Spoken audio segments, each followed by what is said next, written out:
speakers is Alex Cattelan. She's Assistant Chief Engineer. She's with the E-Flex and Extended Range Electric Vehicles Program.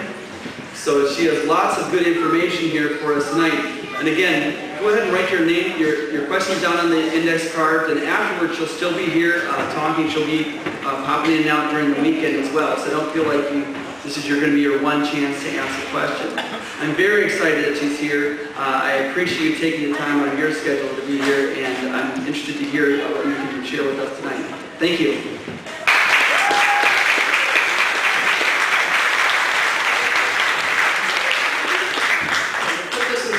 Tall person mode. All right, thank you very much for the introduction, Eric. I can't tell you how excited I am to be here, and I didn't really know much about Hybridfest before coming out here. I apologize, but I've learned a lot, and I've learned a lot through you. And I'm going to ask you, before I go into some of the material I want to talk about, because I'm looking around, and I'm prepared for the answer. How many of you own a Toyota? Okay. How many of you own a Honda? How many of you own a General Motors? Cool. That more than I expected. How many own a General Motors hybrid product? Okay. That will change. And I'm actually going to tell you why that will change. I was prepared for it. It's okay. All right. It is awesome to be here. It's awesome to be at Hybridfest. I think somebody that I was talking to said this is like the Sturgis without the motorcycles, and it is. And it will be as bigger and bigger, I guarantee it. I've been working in this industry, in the alternate propulsion area, for over 15 years, some total, okay? It's taken a lot of patience to get to this point. And I am so excited that we're here, that it's a groundswell, that it's a social effort, and it will grow. The enthusiasm, I mean, it will become just a social norm. It will be like owning every other car. But if it wasn't for people like you that are enthusiastic about it and want to push the boundaries of it, we wouldn't be here. And you guys are going to propel us into the next level. The electrification of the vehicle has no bounds, and you guys are going to be a big part of it. So it's an honor to be out here talking to you. It's also awesome to be out here in Madison, Wisconsin. I'm Canadian. I just came over to the United States about 3 years ago, and I hadn't really heard about the wonders of Madison, except for when my colleagues found out I was coming out here. They're like, "Oh, awesome! You're so lucky." So tomorrow I plan on figuring out what is going on about Madison outside of the college and some of the very bright people that come out of Madison, Wisconsin. And our industry is looking for some of the best and brightest people. We need it. And I can tell you very much, despite what you read on the news, General Motors is very alive, and we are very alive, especially in this part of the industry. Okay? We are very alive, and we are continuing to grow, and I will explain what we're growing into. These kind of events give us the opportunity to share what we have accomplished, we General Motors, and provide a glimpse to us of some of the innovative vehicles that are out there. I want to provide a glimpse to you of what we have coming out in the next few minutes. Certainly, $4 per gallon gasoline, $4.25, $4.30. Those are some of the numbers I saw driving from Detroit to here. It's had a sobering effect on our wallets, on our industry. Global demand for oil not showing any signs of slowing down. In fact, I think there's a lot of predictions that say that if we continue at this rate, we're going to run out very quickly. And, I mean, we've got wars over oil. Like, you know, let's call a spade a spade. Oil is what I thought water would be at this day and age. Okay? So, we're all going to go fix that. And we're in a really competitive industry. Okay? There is no single solution. We, General Motors, want to stratify what we have as offerings. So we will change what's in the parking lot out here because we are coming out with more offerings, better offerings, and we think extremely competitive offerings. We're working on a number of pathways on energy diversity, including biofuels, ethanol, hybrids, and range-extended electric vehicles. I'm pretty excited about that. hydrogen fuel cells. Those are all some of the things that we're working on. We have worked on electric vehicles in the past. We will continue to do it again. Tonight I'm going to focus primarily on the hybrids because after all this is Hybridfest, so you guys want to hear about hybrids. I'm going to share with you a little bit of the tremendous progress we've had on the Chevy Volt and the turnaround of my industry and my company in the last year, and I've seen the culture change. The Chevy Volt in and of itself could virtually eliminate the need to ever stop and get gas at a gas station. Depending on your driving habits, we can eliminate that, but we can also accommodate different driving habits, and that's what's so unique about that vehicle. Bob Lutz, our chairman, and perhaps the Volt's biggest cheerleader, who would have thought that? Bob Lutz, Cadillac 16. Okay, the guy loves engines. I know the guy. I have tremendous respect for the guy. Loves engines. I have to say, so do I. I grew up in powertrain and a few motorcycles. I like engines too. He loves this product. Okay. He misses the sound of it. I was there when he drove the Volt for the first time. We all signed the hood. It was a momentous event. I now had to take the hood and go lock it up so nobody else would steal it. Okay, but I was there, and I didn't know what he was expecting or what he was going to come out with. He had the hugest smile on his face, and this was standing in the sun on Milford Proving Grounds. We were about an hour late because we had media stuff going on, and things didn't quite work too well. The camera guy who was installing a camera in the vehicle accidentally hit what we call our e-stop button, our emergency stop button. It's a button we put in every vehicle that we have on the grounds when it's new technology, just in case some of the software screws up, whatever.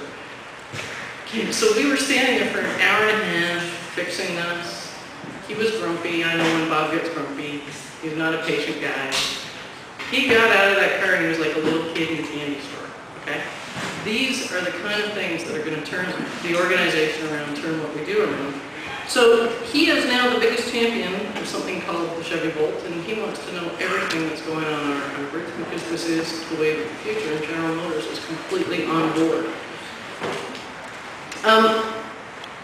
It's going to take some getting used to. It's going to get the Volt on the road and other products like it.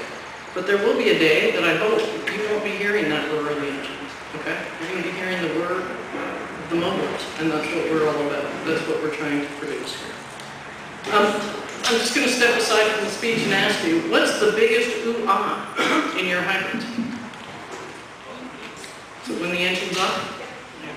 Right? What do you show off? What gets people attention? When the engine's off. And that's what this is all about. It's pretty cool. Soon it'll be normal, and then we're going to have to go turn the engines back on just to be cool again. I'm kidding. I won't do it. I promise. But while I talk about the Volt, I want to talk about what we're doing today. Because today, by the end of 2008, GM is going to offer 8 hybrid models. And that is more than any other manufacturer. That's why I say, statistically, you gotta start getting a few more hybrids. It will happen. By the 2012 timeframe, we intend to offer 20 models of hybrids. So I think I had a little bit of a discussion today about portfolio and trucks and small cars and why aren't there small cars. And I can guarantee you, when we're down to 20 models, you're going to see a very diverse hybrid portfolio and electric vehicle portfolio from General Motors. At GM, the strategy is very simple. We want to save money, and we want to save as many gallons of fuel as possible for our customers by applying hybrid technology first to high volume and higher fuel consuming vehicles, including mass transit buses. And in fact, right here in Madison, there are 5 diesel-electric hybrid transit buses running around.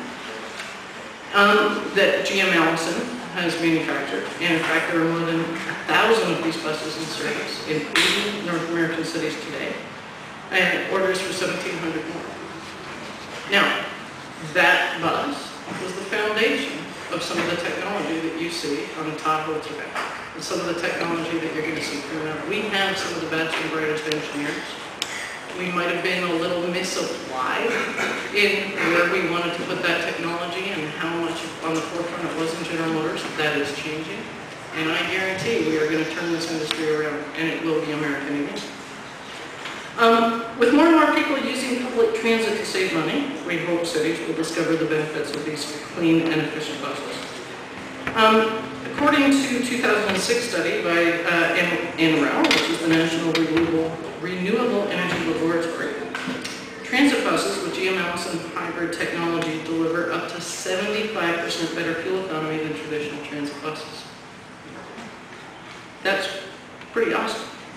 Reduce emissions and nitrogen oxides by up to 39%, particulate matter up to 97%, and carbon monoxide up to 60%, hydrocarbons 75%. Those are some pretty awesome numbers. Okay. Other hybrid technology, when you do the delta on a small car to a small car basis, cannot claim that. So yes, lower volume, but some awesome technology, and that's what we're taking advantage of. We are now using this proven patented technology in our full-size SUVs, such as the GMC Yukon Hybrid, Chevy Tahoe Hybrid. City fuel economy on those vehicles, 50% better than the base product with equivalent power. 25% overall. And I actually drove one from Detroit to Chicago, or to Madison through Chicago. That was a long through Chicago, 6 o'clock at night. And it got awesome fuel economy. I was actually, I've driven the Tahoes before. On this particular one, I decided that I was going to try and get the best fuel economy, not the best time. Chicago really proved that right too. And it did a really, really good job. The fuel economy numbers for that, for an SUV, were outstanding. We recently introduced Cadillac Escalade Hybrid, and it also offers a 25% overall improvement with 40% on the hybrid. Later this year, we're going to introduce 2-mode technology in our full-size pickups, the 2006 Chevy Silverado and GMC Sierra Crew Cab models. We'll also introduce the 2-mode system in the 2009 Saturn Vue 2-mode hybrid, and I have driven this vehicle. It's very close to coming into production. It's awesome. It is extremely, extremely good fuel economy. For the packages you are getting, you're going to really enjoy that vehicle, and I expect to see a lot of those on the road, because now we're getting into a slightly smaller vehicle, but a practical vehicle, and a practical vehicle with really good fuel economy and really good performance. The Vue Hybrid is going to deliver 50% fuel economy improvement over the non-hybrid V6 Vue, with a driving range of more than 500 miles on a single tank of gas. I'm not going to go into many of the engineering details, and I can tell by the crowd that later on when I'm out there, I'm going to get challenged with some questions I won't be able to answer. You guys are pretty smart. But the 2-mode system saves fuel by providing an all-electric launch, low-speed electric propulsion only, like most hybrids today. The electric motors also assist the engine in typically more demanding maneuvers, such as passing, hard accelerations, and towing. System captures electric energy through regenerative braking, or I'm sure you guys call it regen, just like all the engineers, right? And shuts the engine off at idle and during decelerations. As early as 2010, we will introduce a 3.6-liter V6 Vue 2-mode hybrid in the plug-in version. We're going to take advantage of new battery lithium-ion technology, and this vehicle is going to achieve double the fuel economy for the current SUV. Okay? Obviously with some onboard energy from the wall. It is capable through early testing, and we expect to, hopefully improve on this, actually, and this is already an awesome number. It's capable of electric-only propulsion for more than 10 miles for a plug-in hybrid, and a Vue plug-in hybrid. Our 2-mode system is very exciting, and again, the basis of it was the bus. We built that technology down, we learned from it, we made it smaller, we're continuing to make it smaller, and you will see it applied in many more products in the future. And we are doing it in rear-wheel drive and front-wheel drive versions. But it costs money, right? It's like the other hybrid systems, somewhat more expensive. There's a lot of technology on board. So we want to diversify the portfolio. And some of our customers tell us they want a hybrid vehicle that balances the fuel economy and affordability. And in comes our GM hybrid system with a simple yet elegant 36-volt electric motor generator unit that replaces the conventional alternator. And we use it as a starter. It shuts the engine when the vehicle is stopped to minimize idling. When the brake pedal is released, the engine is automatically restarted. It is not meant for electric propulsion only. We offer 3 models of this affordable but really awesomely efficient system: the Chevy Malibu, the Saturn Orin Hybrid, mid-size sedans, and the Saturn Vue Hybrid SUV. And they are all equipped with a 2.4-liter 4-cylinder engine, which is already a pretty efficient engine on its own. I personally worked on this system. I'm very proud of this system. And I think it offers an alternative to customers that we consciously chose to make it and allow it to be an option that maybe people who can't afford a hybrid, a full hybrid system can take, and many people have, and I've received some awesome feedback from them. Malibu and Aurora Hybrid feature EPA fuel economy of 24 city and 32 highway. The Vue Hybrid has the highest highway fuel economy of any SUV at 32 miles per gallon. I also promised that I would talk to you about what we're working on for future vehicle programs. Earlier this year, we announced the next generation GM hybrid system that will feature a new, more powerful lithium-ion battery. And this system will extend globally across our brands and regions beginning in 2010 in North America. And we expect to sell 100,000 vehicles a year of this system. Anybody think I'm talking about the Volt? Because I'm not. Hitachi Vehicle Energy Limited will supply an advanced lithium-ion battery, which will help make the next generation GM hybrid system 3 times more powerful than the system it replaces. So like the system that's on your Aura right now, we will equip that with a lithium-ion battery, we will increase the voltage of the system, and we will make it more powerful and more efficient. And it will also continue to be very economical. Increased power will allow the next generation system to be used on a wide range of global powertrains, including naturally aspirated engines, new high-efficiency turbocharged engines, and biofuel engines and diesels. We plan on applying this technology to many more vehicles than we currently have today. Depending on the vehicle and engine application, we expect overall fuel economy improvements of 20%. And again, with a simple, elegant, and affordable system.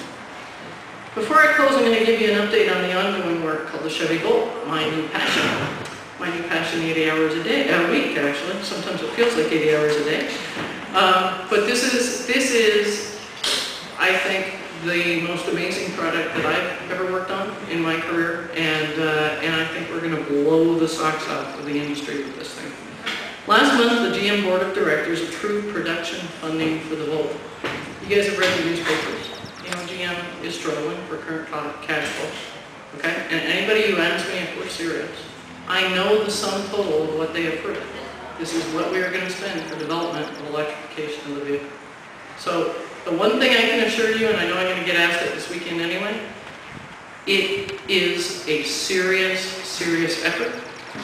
There is serious money going into it, and we are going to produce this vehicle. It will be safe, it will be awesome, and it is going to go into market. So I think I promised already one gentleman, and I'm going to continue to promise more. I won't take your checks yet, it's been offered, but it will be in the marketplace, and our anticipated time frame is 2010.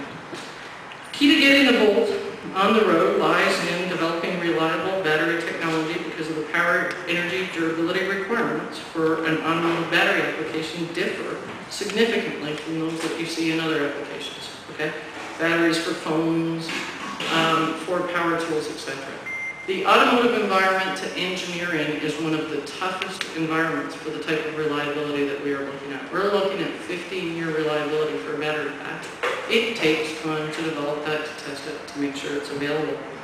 However, our internal tests have shown that the individual lithium-ion cells scaled up to a large pack level will deliver the required power and range. We also have run prototype packs through numerous tests since last fall, including some pretty severe ones, and that's true. And the results today were quite encouraging. Rigorous testing is still continuing. I am a glass half full person, but I'm also an engineer, so I'm a realist. And this battery, in the initial testing, did better than I expected it to. I'm a glass half full person. My glass half empty colleagues thought it wouldn't make it through 1/100th of what this battery is already through. So I am much more optimistic about our ability to get this product on the road in 2010 than I was 6 months ago. Doesn't mean it's a done deal, yeah, but we are much, much closer. So we are so convinced that the Volt can greatly reduce oil consumption and CO2 emissions that we were developing the car with the utmost urgency, and we are developing it with the utmost urgency. And because consumers are exhibiting such an intense amount of interest in this program, we are committed to keeping everyone informed on our progress every step of the way. Here's another one as an engineer, and even though a glass half full person, I have never, ever worked on a product where we were so exposed to the media, and we tell them the truth. I've never been there before. It's scary. It's scary developing a car in front of like a media public. So we are not only serious about this, we want people to get engaged. We want the grassroots places to see and take notice and to learn. And we're actually trying to up the ante for the other automotive manufacturers to jump into, and they are. Okay, ever since we announced the Volt at the Detroit Auto Show a couple of years ago. Now, you've probably seen many, many more cars in prototype fashion doing exactly the same thing. So we are up in the ante in the industry. We are going to be first. We're very confident in what we have, and we're very confident that the public's going to like it.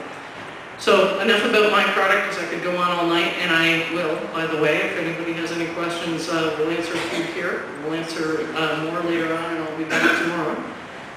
So I think we have a couple questions, and I will give them a shot. But like I said, if I don't know the answer, don't tell your colleagues that idiots are working on the Volt.